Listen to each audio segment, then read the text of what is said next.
Yeah. Click on that.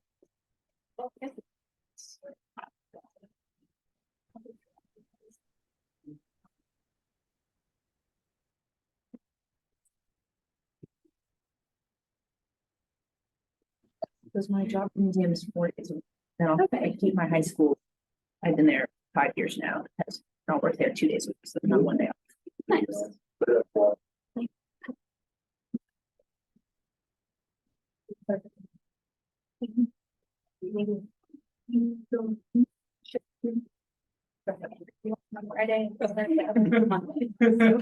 Yeah, no. Okay. So last time around, this final chapter is the culmination of working through power and conflict. And finally, with all of those issues, we come up to the standard of relationships. Now, one of the things I want you to know, not necessarily everything, but there's a couple of these down here that are important, at least for a bonus question. One of these is this article that I had talked about before in Commitment Trust Theory of Relationship Marketing. Just to give you an idea, the second author, by the name of Shelby Hunt, he's the individual who wrote these two books, in which my very first PhD class was in marketing theory. And I invite you to try to go through these books without scratching your head. I don't know. I mean, to me, the man is a foundational genius, I think. And it was a great way to start. He passed away 2 years ago, and left a legacy in marketing theory. This is an article that he worked with Robert Morgan. And this is the whole concept of the power and the importance of commitment and trust. And these two particular ideals very much circle each other. So if you ever look at, when we do research, we'll draw these ovals, and these ovals are what are considered exogenous and exogenous values. In other words, they're the culminations of our thoughts of those particular ideas. We ask questions of consumers and other individuals, and they build us an idea of what these things like opportunistic behavior is, and shared values and communication. Of course, there's that functional conflict thing that we're talking about. It's like we know that planets circle suns many thousands of light years away. But how can we possibly know that, because we can't see them? And the fact is that we know these things because of some of the other things that are given off when we're trying to collect information. Well, that's the same thing when we're working with these psychological states like propensity to lead and cooperation. And what the plus means is, it means that when you positively communicate, you have positive trust. And positive trust reduces uncertainty, and that's what these particular things. So they wrote this brilliant article. This brilliant article delved into the deepness of what commitment and trust is, the willingness to work together, the things that they consider important, and they come up with all these kind of messy arrows that says this is directly related to that. And it's interesting, here we have functional conflict. It is negative related to opportunistic behavior. In other words, if you're working for a committed whole, you have a better functional conflict. If you communicate, you have better functional conflict. If you share values with another individual, you have shared conflict. And then finally, trust, which is absolutely essential for functional conflict. So you can delve into this. I would at least like you to know the names of Morgan and Hunt. This is 1994, the Commitment Trust Theory of Marketing. And this is where relationship marketing had its major start. It was a paradigm shift when this article came out. We knew for many years before that transactional marketing just simply does not exist, that you don't just simply go to one place and you never go back again. this was a confirmation of ideals that we talked about for a long time. And so that leads us into relationships.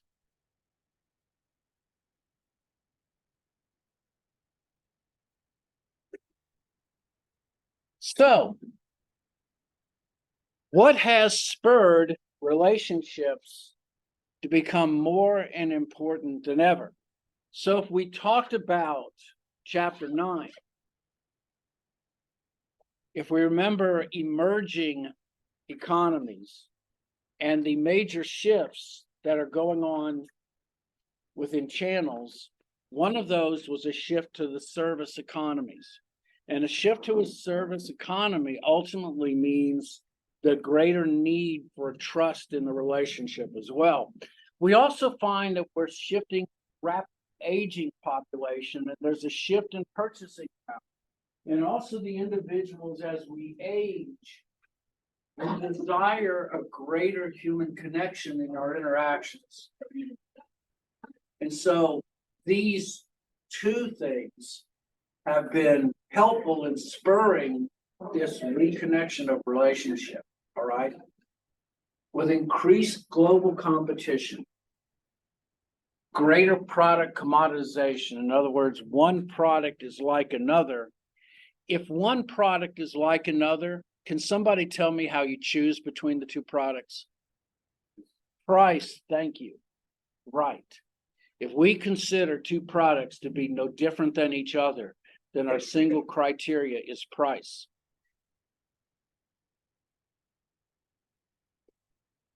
But even in the most commoditized things, like laptops, we consider them different. And that's why Dell's have a 6% margin on what they make, and why Apple has a 35% margin on goods. Because we consider that Apple logo to have greater value. All right. So, also, finally, we want to be able to have a greater balance, or in other words, a greater value for what we get. And so we want our advertising also to be effective, because quite simply, everything can't be sold in personal selling. Personal selling is without a doubt the most expensive. But let me also say this, personal selling is one of the fastest growing of all of the concentrations in marketing that we have. I think all of our personal selling students for the last 8 years, I think our placement rate is now like 100%. So personal selling is great, but you want to be able to have the relationships to return a greater, higher value per dollar on what we invest. So remember, services are intangible. They're hard to evaluate their performance. It requires more trust in being able to sell those particular goods. And this is also where trust and relationships are extremely important. So,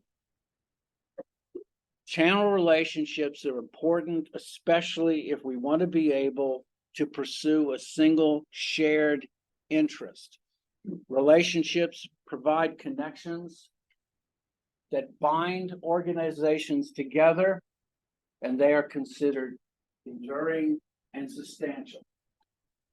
So these are all names that they go by, that relationships do. They're called partnerships.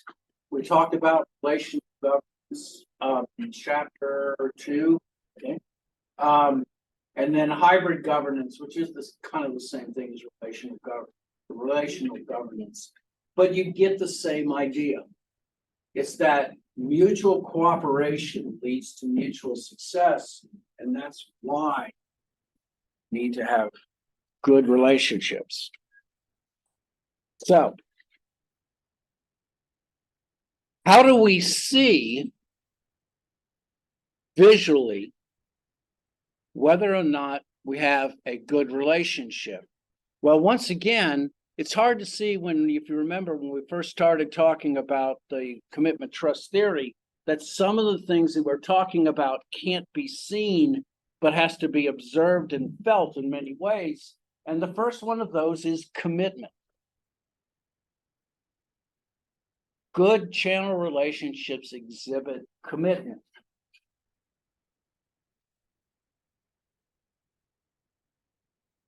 Now, we know this. If we have a committed relationship, I told you we're getting Dr. Philly. If we have a committed relationship, if you think about it, a committed relationship is restrictive as well as it is liberating. We desire to take ourselves with one single partner and no other.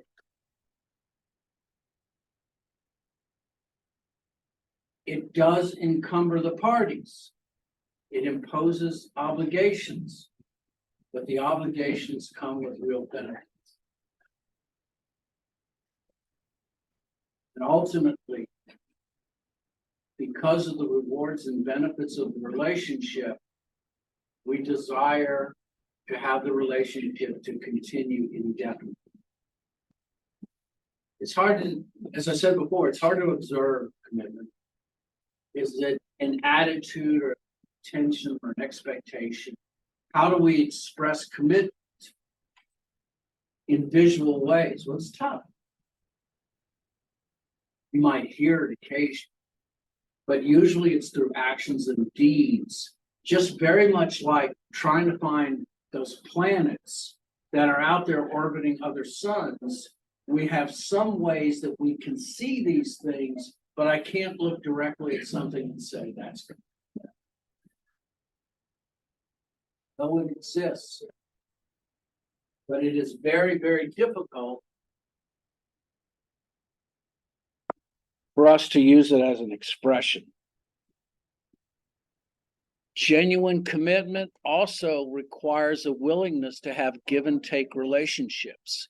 It is the acceptance of conflict and differences of opinion without eroding the relationship itself. And this is where functional conflict is.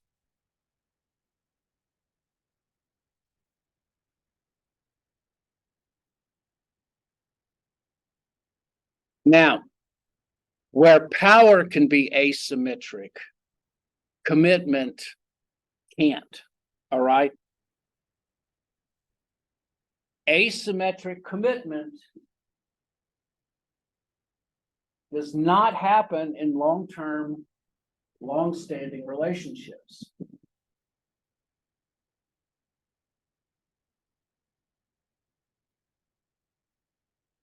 Commitment is expressed through a long time horizon. I can look out into the future and I can see my connection. And this connection is going to stay. I have a willingness to sacrifice to maintain and expand that relationship.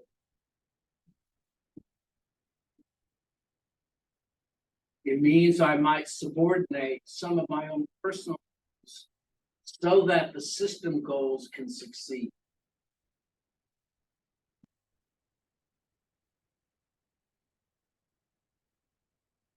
And none of this works forever without an active desire to keep the relationship going. I want this to go on. It is mutually beneficial. There's a willingness to keep going in indefinite. So in other words, there is no horizon on commitment. Horizon is always there. Now, why do the upstream members and the downstream members want commitment? Well, each side has their own reason. So, a downstream member who does not care about their downstream partners looks at them, it might as well be from Mars, because they do things that we don't understand. They associate things that I'm not sure of. And so I'm not necessarily caring about what happens downstream. All I care about is that my goods get delivered. However, if I more closely concern with my downstream partners and their well-being, then I have a likelihood to be able to coordinate our marketing efforts much more tightly and have those individuals go out of their way to be able to sell my particular goods. I will look at doing relationship-specific investments that help create additional value. I will invest in training in you. You can come look at our factory. You can see the way we do business. Those are relationship-specific. Not only that, but it is a barrier to entry. It means that if I really want my downstream partner in an indefinite relationship, if I'm concerned about their success, then ultimately they will want to stay to me too. A barrier of entry is a big reason.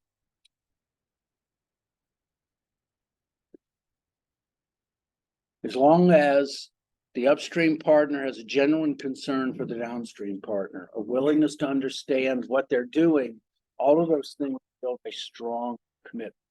And so that's what I want as an upstream partner. I want these individuals to consider to me to be their only investment in good stock, and I want them to sell us. Steel Tools does this by making all sorts of commitments to their downstream partners. And they have a dealer network of 14,000 different independent dealers, of which I think 10,000 of those sell steel tools and steel tools only. You will never find a steel tools in a home improvement center, Lowe's, because they consider their commitment to their customers and to their dealers to be sacrosanct. They will not allow any other disconnections between the two of us. I use this actually as a got you case with my master's students, because I present them a case which basically says steel's being courted, which they always are by Lowe's and home improvement. And the thing about it, you got to understand, is that when you start unwinding that ball of thread and you start disconnecting steel from the dealer network, you're unraveling, or in essence, you're opening the goose that lays the golden egg. Steel has that perfect place. And if they ever give it up, somebody will go rushing in there. So, more power to them. You cannot buy steel tools online, by the way. If you order them online, you go to a local dealership, because anybody ever grab a chainsaw? Everyone ever start one up? You know which end to point? Okay. Do you know how to oil it? Know how to put gas in it? Scary thing when you first start one of those things up, let me tell you. And it's nice to have a dealership. Many of them will insist that they take it out, put it together for you and show it. If you've never done it before, they're always willing to do that. Thank God. Who knows how many fingers they've saved. So, upstream motivations, downstream motivations. I'm assured of a stable supply of valued and desirable products if I commit myself to my upstream partners.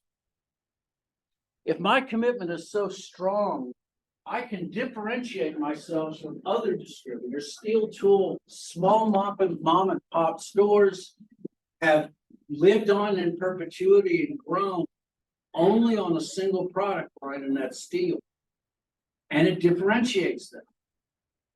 Look at the back of any landscaper that you want to see in and around Boone now, and look at the tools that they have on the back of the trailer that they're pulling.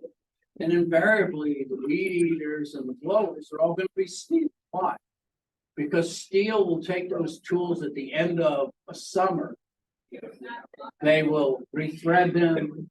They will go back and sharpen the saws. They'll replace those goods.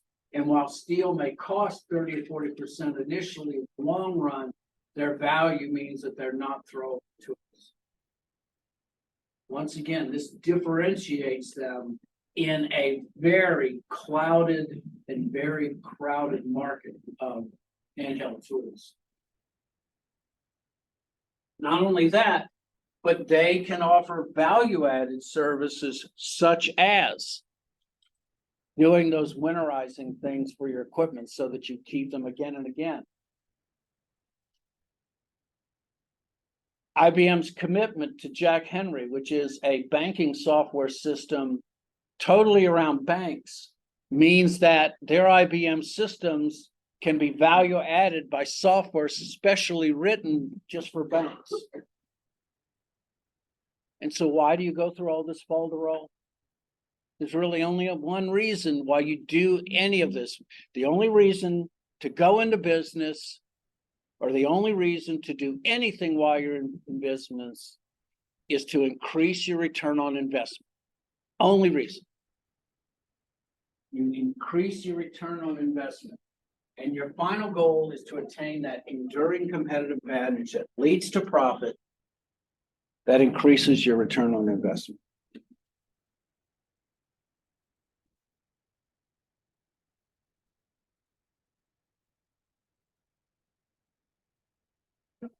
So, is it effective? Yes, the research shows that it is. Research shows that higher relationships, the payoff is higher loyalty, higher sales and profit, greater interpersonal cooperation between members of the channel. One of the other primary things about trust and commitment, they orbit each other like binary stars, is trust. Trust drives commitment. And we'll talk about trust on Thursday. But trust is a necessary but not sufficient driver of commitment. In other words, you have to have it, but you need more. If I trust someone, they give me confidence in my future partners that we will act in a benevolent fashion towards each other.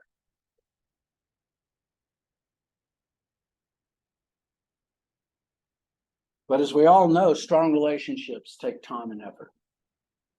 They don't happen overnight. They happen in moments, and we'll talk about the nature of relationship and the relationship cycle on Thursday. But they happen in moments of need. Relationships take time and effort and happen in moments of need between channel partners, which the partners come in and fulfill those needs when they're needed the most. Sure. So, a meta-analysis, if anybody's wondering what that means, is a meta-analysis is when you do analysis of other research that has been out there. And so if you're ever crazy enough when you're doing research to do a meta-analysis, it means that you go through past research long times, and what you look for in that research is commonality or common themes. And so you try to pull out keywords. Can you imagine what this was like with computers, where you just had to eyeball stuff for thousands and thousands of hours before you would find common goals? Now you just take them, you run them through, and you find things using analytics. All right. So they did meta-analysis of 20 years of data across 38,000 relationships. Anybody taking marketing research right now? Know what the R is? The R value, R squared yet? Okay, so you've got where I am. The R value explains relationships, okay? Or it explains what percentage is actually directly connected to this particular thing. And so of those 38,000 relationships, thank you. Relationships have a strong effect on word of mouth. The willingness to speak positively about a partner.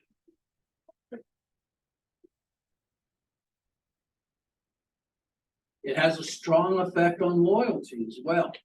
With an R of 0.52, it explains 52% of the relationship. And then finally, which to me is the most important, quite simply, is objective performance. In other words, objectively, you perform better And that is an outward sign of an internal effect in the relationship.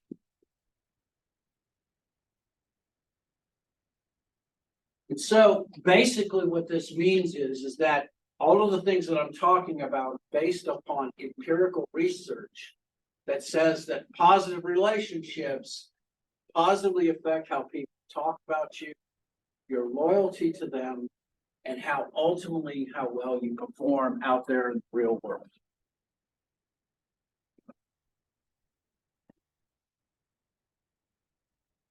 After all of this, yeah. So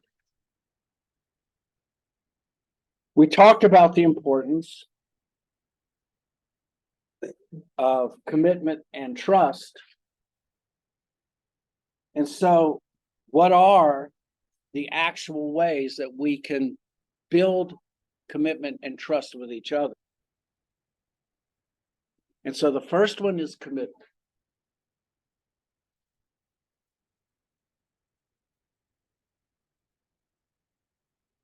So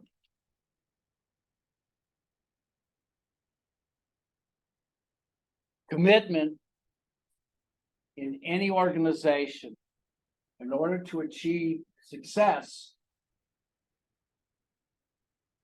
is required so that two organizations can cooperate together and invest together to build a future.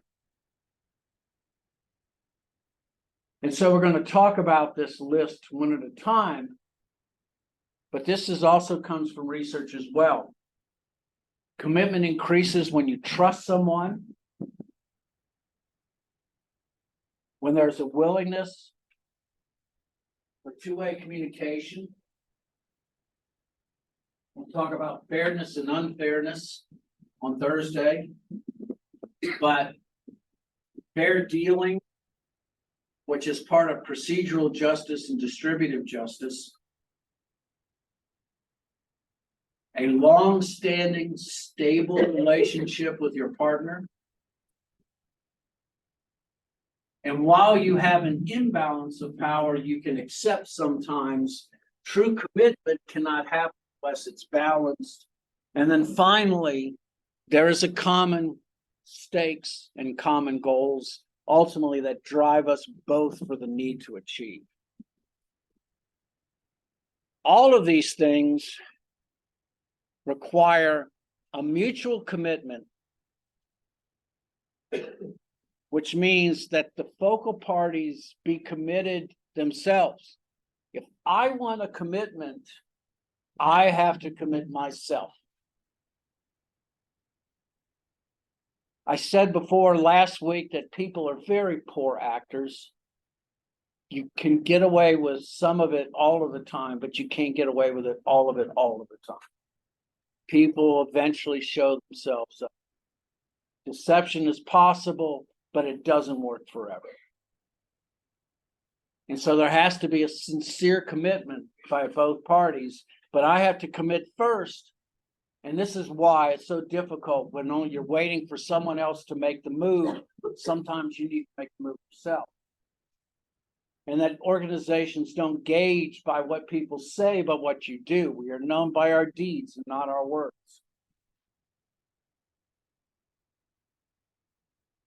Because just the tweaking or just the little amount of an unbalanced commitment will start a multi-stage process of negative change in the relationship, and eventually relationships give out.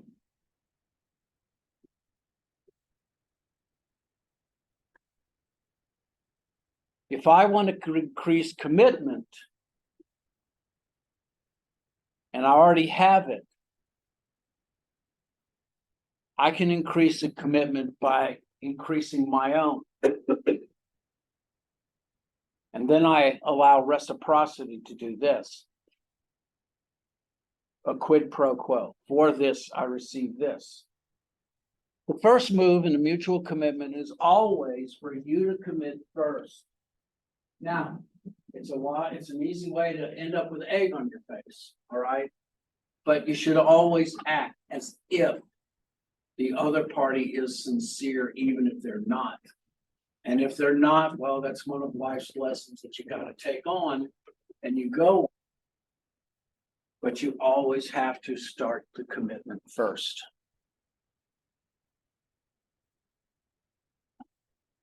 So if I am a distributor, a manufacturer, I am selective about the partners that I choose. It really is difficult here, especially it comes down to the difficulties of commoditization. Remember that as a manufacturer, my first initial thought is I want to be able to sell as many as I can out, as many outlets as possible. Great strategy for building short-term gain, but it's a way of opening up for long-term pain, okay? So if I have a greater degree of selectivity, I give my downstream suppliers protection from competitors. I'm saying I can, but I won't distribute it through someone else.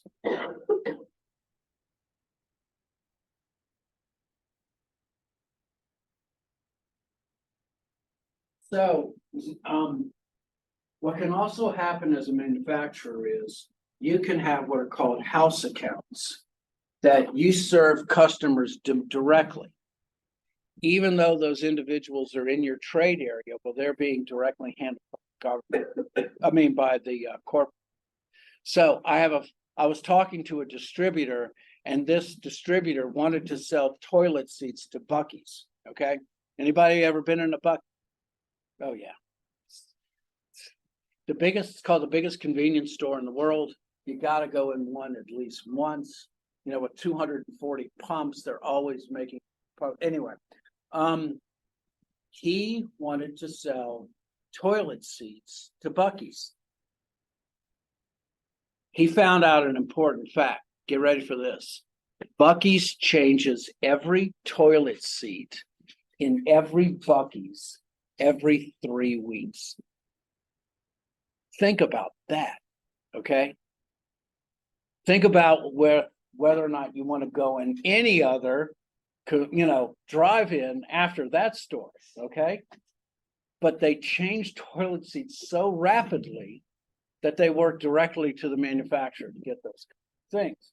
And if I'm the manufacturer, what am I going to say? It's Buc-ee's. Okay, what do you expect? Yeah, they've got 8 people in the men's waiting room, all right? They have traffic cops in the women's to be able to make sure everybody uses it's just easy, all right? So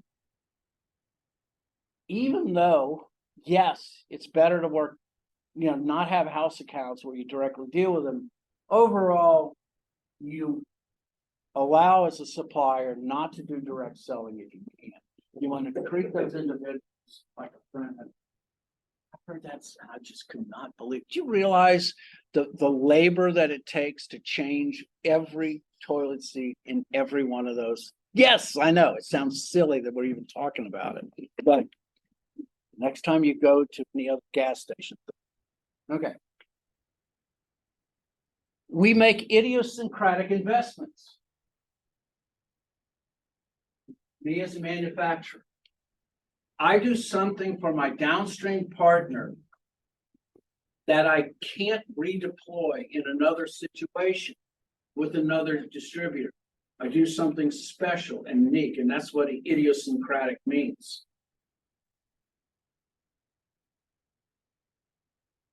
Steel corporate will finance up to 30% of the building of a new wing of one of their distributors, even if that isn't necessarily invested in steel tools. That's astonishing. But that is an example of an idiosyncratic investment. It is a leap of faith. It is a willingness to state, I will cash out of this and receive nothing.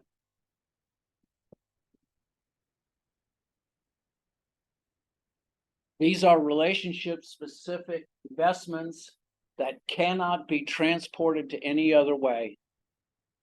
And if they're not used for that purpose, then in essence, it's a dry hole.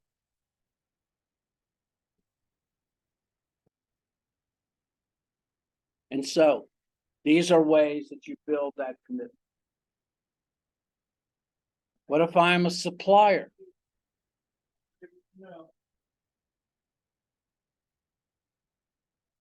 I receive a commitment that invests in me in a unique. It gives me greater selectivity. I have more empathy with that upstream partner. And finally, what it means also is that I'm not there to be plucked like a chicken. I'm there to be a partner. And so they will invest in me over a long period of time.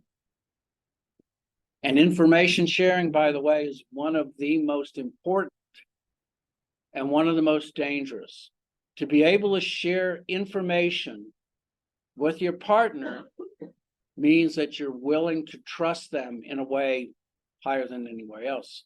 Because usually information sharing is you're talking about your futures. So you have to be very careful about what you do. But this is what a leap of faith is. It's a willingness to do that. You would not have gotten to vendor manage inventories in Walmart without these strategies for commitment that Walmart built.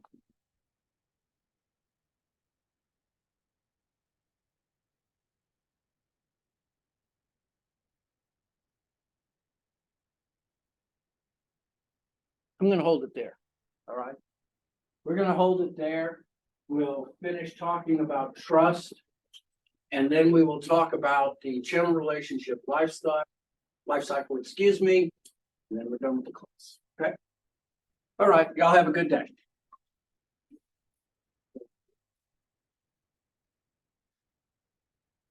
The last one's gonna be in a video. Yes. Okay.